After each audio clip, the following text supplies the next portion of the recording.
Salut! Est-ce que tu sais quoi faire en cas de crise d'épilepsie? Elles peuvent être effrayantes, mais il est important de savoir quoi faire pour pouvoir aider la personne touchée. Dans cette vidéo, je vais te donner les informations utiles sur les différents types de crises d'épilepsie et les moyens pour pouvoir les gérer. Apprendre comment protéger les personnes touchées et réagir en cas d'urgence. Et n'oublie pas de regarder jusqu'à la fin pour ne rien louper. Allez, c'est parti!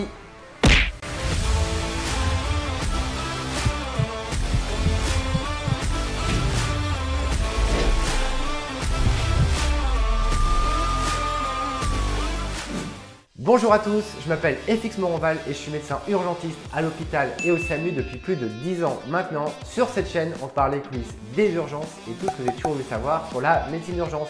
Donc si ce n'est pas déjà fait, je vous invite déjà à vous abonner à mes différents réseaux sociaux et à vous abonner à la chaîne, ça me fera plaisir et ça aidera à se développer.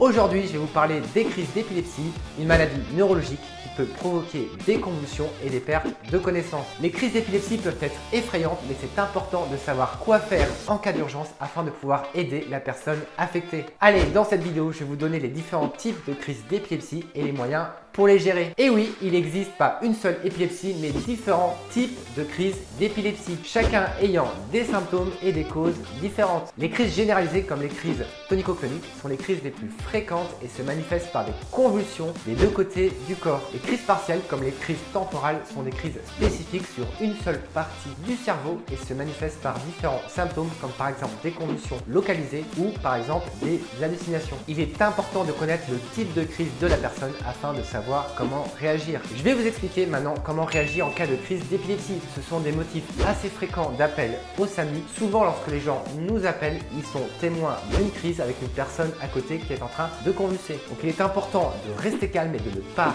paniquer. Bon, c'est sûr, c'est plus facile à dire qu'à faire.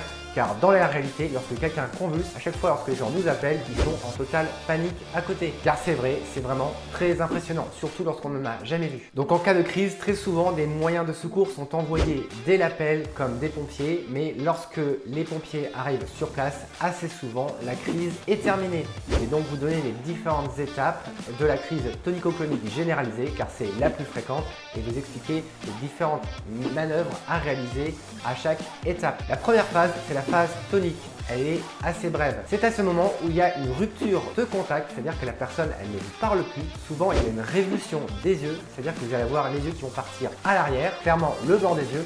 Et là, donc, il y a une rupture de contact qui est totale. L'ensemble du corps va se raidir, les bras, les jambes, souvent également la mâchoire. Et c'est à ce moment, lorsque la mâchoire se raidit, va venir mordre la langue. Et c'est à ce moment qu'on retrouve la fameuse morsure de langue. Cette phase-là est souvent assez brève et comme la personne perd connaissance, si elle est debout ou si elle est assise, elle va tomber par terre. Donc comme je vous l'avais dit, cette phase est assez brève, va s'enclencher ensuite par la deuxième phase qui est la phase clonique. À ce moment, on a des tremblements généralisés dans l'ensemble du corps. C'est ce qu'on appelle des convulsions. Les bras, les jambes, la tête. Et vous noterez bien sûr qu'il est totalement impossible de convulser debout. Ça, je vous le rappelle, c'est sur des crises généralisées, donc totales. Sur des crises partielles d'un seul bras ou d'une seule jambe, il peut y avoir une conscience qui peut être préservée. Donc là, lorsque la personne convulse par terre ou sur un canapé ou sur un lit, il est important de pousser tous les objets qui sont à proximité qui pourraient blesser la personne. Ça va d'un pied de chaise ou d'un meuble par exemple. Il est important de placer un objet mou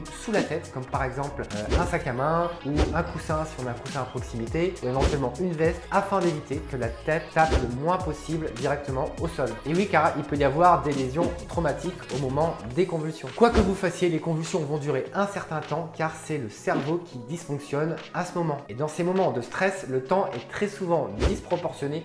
On a l'impression que cela dure des heures. D'ailleurs, attention, j'en profite pour relever une légende urbaine qui dit qu'il faut absolument mettre les doigts dans la bouche pour éviter que la personne n'avale sa langue. Alors attention, cette légende urbaine est totalement fausse et pourtant elle est relayée depuis des années et des années dans des médias, des fois dans des films et des fois par le grand public. Donc vous sortez ça tout de suite de la tête. Lorsque quelqu'un fait une crise d'épilepsie, il ne faut surtout ne jamais mettre les doigts dans la bouche. Ça n'a aucun intérêt à part éventuellement se faire mordre. Cela ne sert à rien. Une fois la crise terminée, on se retrouve dans le cas d'une personne inconsciente et qui respire. La personne risque également de perdre les urines en cas de relâchement des sphincters. Alors après, c'est pas parce qu'il n'y a pas eu de perte d'urine qu'il n'y a pas de crise d'épilepsie. Car des fois, la vessie est vide. Donc si les sphincters se relâchent et que la vessie est vide, il n'y a pas de perte d'urine, c'est logique. Aussi, vous savez quoi faire lorsque quelqu'un est inconscient et qu'il respire, on va le mettre en PLS. Et oui, pour éviter que la langue obstrue les voies aériennes. Et c'est là lorsqu'on parle d'avaler sa langue. L'avaler sa langue, c'est lorsque la langue, quand la personne est inconsciente, que la langue tombe au fond de la gorge et va venir obstruer les voies aériennes. Et la PLS permet, en mettant la personne sur le côté, de libérer les voies aériennes. D'ailleurs, je vous ai fait justement une vidéo où je vous explique tout sur les voies aériennes, savoir si la personne respire ou ne respire pas. Je vous remets le lien juste ici. Ensuite, il faudra appeler les secours si ce n'est pas déjà fait et continuer à surveiller la personne le temps que les secours arrivent. Qu'est-ce que ça veut dire surveiller la personne? C'est surveiller qu'elle continue à respirer. Et oui, car ce n'est pas parce qu'elle respire là maintenant qu'elle va continuer à respirer dans 5 minutes. Donc comment surveiller qu'elle respire? Tout simplement en mettant la main sur le ventre et en surveillant que le ventre soulève régulièrement. Et également surveiller l'état de conscience de la personne, car il est possible que la personne commence à se réveiller. Le réveil, ça ne va pas être un réveil brutal comme par exemple quelqu'un qui va faire un malaise vagal et qui va reprendre ses esprits rapidement. Là, le retour à la conscience va être vraiment très progressif. Là, la personne, elle va être complètement perdue, désorientée. Elle ne saura pas quel jour on est, elle ne saura pas où est-ce qu'elle est, elle ne se souviendra pas de sa crise, elle ne se souviendra pas qu'est-ce qui s'est passé. Donc vous, votre mission à ce moment-là, ça va être de la rassurer, de lui expliquer qu'elle a fait une crise d'épilepsie, de lui préciser que les secours arrivent et éventuellement de lui poser des questions, à savoir est-ce qu'elle a déjà fait des crises d'épilepsie, à savoir est-ce qu'elle a un traitement. C'est des éléments qui vont nous aider pour la suite de la prise en charge. Et cette désorientation, c'est ce qu'on appelle le syndrome post-critique qui est vraiment caractéristique des crises d'épilepsie. Et donc, c'est un élément qui est totalement normal. Aussi, il est totalement possible que la personne se sente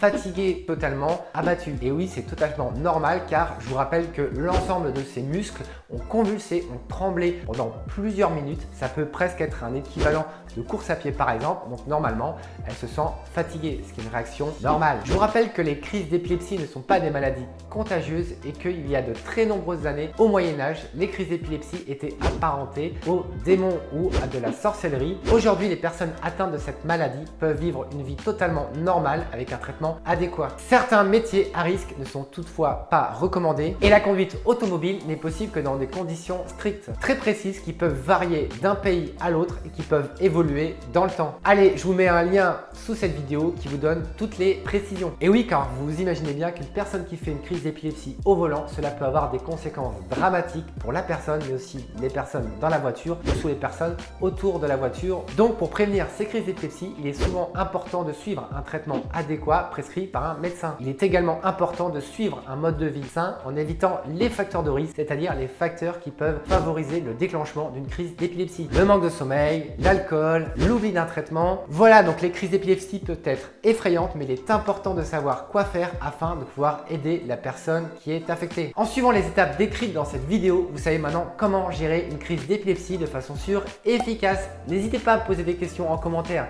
Si vous en avez, j'y répondrai avec grand plaisir. On n'oublie pas le petit pouce sous la vidéo et moi je vous dis à la prochaine. Surtout, prenez soin de vous. Salut!